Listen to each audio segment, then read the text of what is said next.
Hello ಎಲ್ರಿಗೂ ನಮಸ್ಕಾರ. Welcome to my YouTube channel.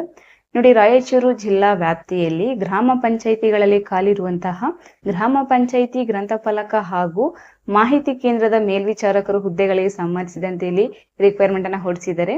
ನಾನು ಈ ಒಂದು ವಿಡಿಯೋದಲ್ಲಿ ಈ ಒಂದು ನೋಟಿಫಿಕೇಶನ್ಗೆ ಸಂಬಂಧಪಟ್ಟಂತೆ ಕಂಪ್ಲೀಟ್ ಮಾಹಿತಿನ ಕೊಡ್ತಾ ಹೋಗ್ತೀನಿ. ಬಟ್ ಇದುವರೆಗೂ ನೀವು ನಮ್ಮ ಯೂಟ್ಯೂಬ್ ಚಾನಲ್ ಸಬ್ಸ್ಕ್ರೈಬ್ ಮಾಡದೆ ನೋಡ್ತಾ ಇದ್ರಂದ್ರೆ ದಯವಿಟ್ಟು ಈಗಲೇ ಸಬ್ಸ್ಕ್ರೈಬ್ ಮಾಡ್ಕೊಳ್ಳಿ.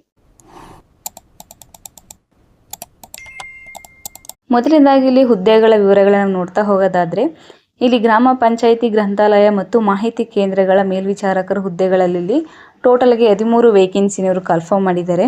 ಇಲ್ಲಿ ಕ್ಯಾಟಗರಿ ವೈಸ್ ಎಲ್ಲ ಸಹ ಡಿವೈಡ್ ಮಾಡಿ ತಿಳಿಸಿದರೆ, ನೀವು ಬೇಕು ಅಂದ್ರೆ ಇದನ್ನ ವಿಡಿಯೋನ ಪಾಸ್ ಮಾಡಿ ನೀವು ನೋಡ್ಕೋಬಹುದು.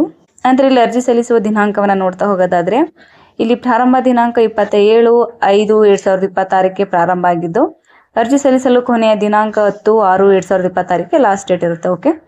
ನಂತರ ಅರ್ಜಿ ಶುಲ್ಕವನ್ನ ನೋಡ್ತಾ ಹೋಗೋದಾದ್ರೆ, ಇಲ್ಲಿ ಸಾಮಾನ್ಯ ಅರ್ಹತೆ ಅಭ್ಯರ್ಥಿಗಳಿಗೆ 500 ರು ನಿಮಗೆ ಫೀಸ್ ಇರುತ್ತೆ. ಇತರ ಹಿಂದುಳಿದ ವರ್ಗಗಳಂದ್ರೆ ಪ್ರವರ್ಗ 2A 2B 3A 3B ಸೇರಿದ ಅಭ್ಯರ್ಥಿಗಳಿಗೆ 300 ರು ಅಷ್ಟು ನಿಮಗೆ ಫೀಸ್ ಇರುತ್ತೆ. ಪರಿಶಿಷ್ಟ ಜಾತಿ, ಪರಿಶಿಷ್ಟ ಪಂಗಡ, ಪ್ರವರ್ಗ 1 ಮತ್ತು ಮಾಜಿ ಸೈನಿಕ ಅಭ್ಯರ್ಥಿಗಳಿಗೆ 200 ರು ಅಷ್ಟು ನಿಮಗೆ ಫೀಸ್ ಇರುತ್ತೆ. ಓಕೆ. ನಂತರ ವಿಶೇಷ ಚೇತನ ಅಭ್ಯರ್ಥಿಗಳಿಗೆ 100 ರು ಅಷ್ಟು ನಿಮಗೆ ಫೀಸ್ ಇರುತ್ತೆ. ನಂತರ ಶುಲ್ಕ ಪಾವತಿಸುವ ವಿಧಾನವನ್ನು ನೋಡ್ತಾ ಹೋಗೋದಾದ್ರೆ, ನೀವು ಇಲ್ಲಿ ಶುಲ್ಕವನ್ನು ಪಾವತಿ ಮಾಡಿ ಅದರ ಒಂದು ಚಲನವನ್ನು ನೀವು ಪ್ರಿಂಟ್ ತೆಗೆದುಕೊಂಡು ಆನ್ಲೈನ್ ಮೂಲಕ ನೀವು ಅರ್ಜಿ ಸಲ್ಲಿಸುವಾಗ ಅದನ್ನು ಸಹ ನೀವು ಕಡ್ಡಾಯವಾಗಿ ನೀವು ಅಪ್ಲೋಡ್ ಮಾಡಬೇಕಾಗುತ್ತೆ. ಓಕೆ. ನಂತರ ಇಲ್ಲಿ ಶೈಕ್ಷಣಿಕ ವಿದ್ಯಾರ್ಹತೆ ನೋಡ್ತಾ ಹೋಗೋದಾದ್ರೆ, ಗ್ರಾಮ ಪಂಚಾಯಿತಿ ಗ್ರಂಥಾಲಯ ಮತ್ತು ಮಾಹಿತಿ ಕೇಂದ್ರಗಳ ಮೇಲ್ವಿಚಾರಕರು ಹುದ್ದೆಗಳಿಗೆ ಸಂಬಂಧಿಸಿದಂತೆ ಇಲ್ಲಿ ದ್ವಿತೀಯ ಪದವಿ ಪೂರ್ವ ಪರೀಕ್ಷೆ ಅಂದರೆ PUCಯಲ್ಲಿ ನೀವು ಉತ್ತೀರ್ಣರಾಗಿರಬೇಕು. ಸರ್ಟಿಫಿಕೇಶನ್ ಕೋರ್ಸ್ ಇನ್ ಲೈಬ್ರರಿ ಸೈನ್ಸ್ನಲ್ಲಿ ನೀವು ಪ್ರಮಾಣ ಪತ್ರವನ್ನು ಪಡೆದಿರತಕ್ಕದ್ದು ಹಾಗೂ ಕನಿಷ್ಠ 3 ತಿಂಗಳ ಒಂದು ಕಂಪ್ಯೂಟರ್ ಕೋರ್ಸ್ನಲ್ಲಿ ಸಹ ನೀವು ಉತ್ತೀರ್ಣರಾಗಿರಬೇಕು ಅಂತ ತಿಳಿಸಿದ್ದಾರೆ. ನಂತರ ಈ ಒಂದು ಹುದ್ದೆಗೆ ಸಂಬಂಧಿಸಿದಂತೆ ನಿಮ್ಮ ಒಂದು ಆಯ್ಕೆ ವಿಧಾನ ಹೇಗಿರುತ್ತೆ ಅಂತ ನೋಡ್ತಾ ಹೋಗೋದಾದ್ರೆ, ಇಲ್ಲಿ ಆಯಾ ಗ್ರಾಮ ಪಂಚಾಯಿತಿಗಳಲ್ಲಿ ಖಾಲಿ ಇರುವಂತಹ ಆಯಾ ಗ್ರಾಮ ಪಂಚಾಯಿತಿ ವ್ಯಾಪ್ತಿಯಲ್ಲಿ ವಾಸಿಸುವಂತಹ ಅಭ್ಯರ್ಥಿಗಳು ಇದಕ್ಕೆ ನೀವು ಅಪ್ಲಿಕೇಶನ್ ಹಾಕಿದರೆ ಅವರು PUC ಅರ್ಹತೆಯಲ್ಲಿ ಗಳಿಸಿದ ಅಂಕಗಳ ಮೆರಿಟ್ನೊಂದಿಗೆ ಲೈಬ್ರರಿ ಸೈನ್ಸ್ ಸರ್ಟಿಫಿಕೇಶನ್ ಕೋರ್ಸ್ ಪ್ರಮಾಣ ಪತ್ರವನ್ನು ಹೊಂದಿ 3 ತಿಂಗಳ ಒಂದು ಕಂಪ್ಯೂಟರ್ ಕೋರ್ಸನ್ನು ಹೊಂದಿರುವಂತಹ ಅಭ್ಯರ್ಥಿಗಳನ್ನು ನೀವು ಆಯ್ಕೆನ ಮಾಡ್ಕೋತಾರೆ. ಓಕೆ. ನಂತರ ವಯೋಮಿತಿನ ನೋಡ್ತಾ ಹೋಗೋದಾದ್ರೆ, ಕನಿಷ್ಠ ಅಂದ್ರೆ 18 ವರ್ಷ ತುಂಬಿರಬೇಕು.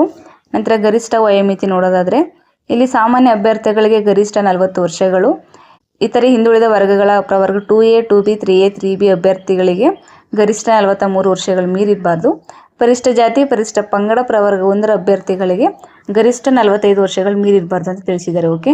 ನೋಡಿ, ನೀವು ಇದಕ್ಕೆ ಇಂಟ್ರೆಸ್ಟ್ ಇದ್ರೆ ಅಪ್ಲಿಕೇಶನ್ ಹಾಕಬೇಕು ಅಂತಂದರೆ ಇವರೊಂದು ಅಫಿಷಿಯಲ್ ವೆಬ್ಸೈಟ್ ಆದಂತಹ ಜಿಲ್ಲಾ ಪಂಚಾಯತ್ ರಾಯಚೂರು.karnataka.gov.in ಈ ಒಂದು ವೆಬ್ಸೈಟ್ಗೆ ಹೋಗಿ ನೀವು ಆನ್ಲೈನ್ ಮುಖಾಂತರ ಅಪ್ಲಿಕೇಶನ್ ಹಾಕಬೇಕಾಗುತ್ತೆ. ಹಾಗೆ ಇದ್ರ ಬಗ್ಗೆ ನಿಮ್ಗೆ ಇನ್ನೂ ಹೆಚ್ಚಿನ ಮಾಹಿತಿ ಬೇಕು ಅಂತಂದರೆ ಇಲ್ಲಿ ಕಾಣ್ತಿರುವಂಥ ನಂಬರ್ಗೂ ಸಹ ನೀವು ಡಯಲ್ ಮಾಡಿ ಇದ್ರ ಬಗ್ಗೆ ಇನ್ನೂ ಹೆಚ್ಚಿನ ಮಾಹಿತಿನೂ ಸಹ ನೀವು ತಗೋಬಹುದು. ಓಕೆ. ಸೊ ಇದಿಷ್ಟು ರಾಯಚೂರು ಜಿಲ್ಲಾ ವ್ಯಾಪ್ತಿಯಲ್ಲಿ ಗ್ರಾಮ ಪಂಚಾಯಿತಿಯಲ್ಲಿ ಕನ್ಫರ್ಮ್ ಮಾಡಿರುವಂತಹ ಗ್ರಾಮ ಪಂಚಾಯಿತಿ ಗ್ರಂಥಪಾಲಕ ಹಾಗೂ ಮಾಹಿತಿ ಕೇಂದ್ರದ ಮೇಲ್ವಿಚಾರಕರು ಹುದ್ದೆಗಳಿಗೆ ಸಂಬಂಧಿಸಿದಂತೆ ಮಾಹಿತಿ ಇದಾಗಿರುತ್ತೆ. ನೀವು ಇದಕ್ಕೆ ಇಂಟ್ರೆಸ್ಟ್ ಇದ್ರೆ ಅಪ್ಲಿಕೇಶನ್ ಹಾಕಬೇಕು ಅಂತಂದ್ರೆ ಇವರೊಂದು ಅಫಿಷಿಯಲ್ ವೆಬ್ಸೈಟ್ ಆದಂತಹ ಜಿಲ್ಲಾ ಪಂಚಾಯತ್ ರಾಯಚೂರು.karnataka.government.in ಈ ಒಂದು ವೆಬ್ಸೈಟ್ಗೆ ಹೋಗಿ ನೀವು ಆನ್ಲೈನ್ ಮುಖಾಂತರ ನೀವು ಅಪ್ಲಿಕೇಶನ್ ಹಾಕಬೇಕಾಗುತ್ತೆ. ಇಲ್ಲಾಂದ್ರೆ ನಾನು ಈ ಒಂದು ವಿಡಿಯೋ ಡಿಸ್ಕ್ರಿಪ್ಷನ್ ಲಿಂಕ್ ಕೊಟ್ಟಿರ್ತೀನಿ. ಸೊ ಇಂಟ್ರೆಸ್ಟ್ ಇರುವಂತಹ ಅಭ್ಯರ್ಥಿಗಳು ನೀವು ಲಿಂಕ್ ಕ್ಲಿಕ್ ಮಾಡಿ ನೀವು ಡೈರೆಕ್ಟ್ ಆಗಿ ನೀವು ಅಪ್ಲಿಕೇಶನ್ ಹಾಕಬಹುದು. ಓಕೆ. ಮತ್ತೆ ಲಾಸ್ಟ್ ಡೇಟ್ ಬಂದು ಜೂನ್ 10ಕ್ಕೆ ಲಾಸ್ಟ್ ಡೇಟ್ ಇರುತ್ತೆ. ಸೊ ಆದಷ್ಟು ಬೇಗ ಅಪ್ಲಿಕೇಶನ್ ಹಾಕಿ ಮತ್ತು ನಿಮ್ಮ ಫ್ರೆಂಡ್ಸ್ಗಳು ಕೂಡ ಶೇರ್ ಮಾಡಿ, ಅವರು ಕೂಡ ಇಂಟ್ರೆಸ್ಟ್ ಇತ್ತು ಅಂದ್ರೆ ಅವರು ಕೂಡ ಅಪ್ಲೈ ಮಾಡಲಿ ಅಂತ ಹೇಳ್ತಾ, ಮತ್ತೆ ಇನ್ನೊಂದು ಇಂಪಾರ್ಟೆಂಟ್ ಸೂಚನೆ ಏನು ಅಂತಂದ್ರೆ, ಈ ಸದರಿ ಹುದ್ದೆಗಳಿಗೆ ಆಯ್ಕೆಗೊಳ್ಳುವವರು ಗ್ರಾಮ ಪಂಚಾಯಿತಿಯ ನೌಕರರಾಗಿರ್ತಾರೆ ವಿನಃ ಸರ್ಕಾರಿ ನೌಕರರಾಗಿರುವುದಿಲ್ಲ ಅನ್ನೋದನ್ನ ನೆನ್ಪಿಟ್ಕೊಳ್ಳಿ ಅಂತ ಹೇಳ್ತಾ, ಮತ್ತೆ ಈ ಒಂದು ವಿಡಿಯೋ ಇಷ್ಟ ಆಯ್ತು ಅಂದ್ರೆ ದಯವಿಟ್ಟು ಒಂದು ಲೈಕ್ ಮಾಡಿ, ಶೇರ್ ಮಾಡಿ, ಮತ್ತೆ ಹೀಗೆ ಒಂದು ಹೆಚ್ಚಿನ ಇನ್ಫಾರ್ಮೇಶನ್ಗಳಿಗಾಗಿ ದಯವಿಟ್ಟು ನಮ್ಮ ಯೂಟ್ಯೂಬ್ ಚಾನಲ್ ಸಬ್ಸ್ಕ್ರೈಬ್ ಮಾಡಿ ಸಪೋರ್ಟ್ ಮಾಡಿ ಫ್ರೆಂಡ್ಸ್. Thank you.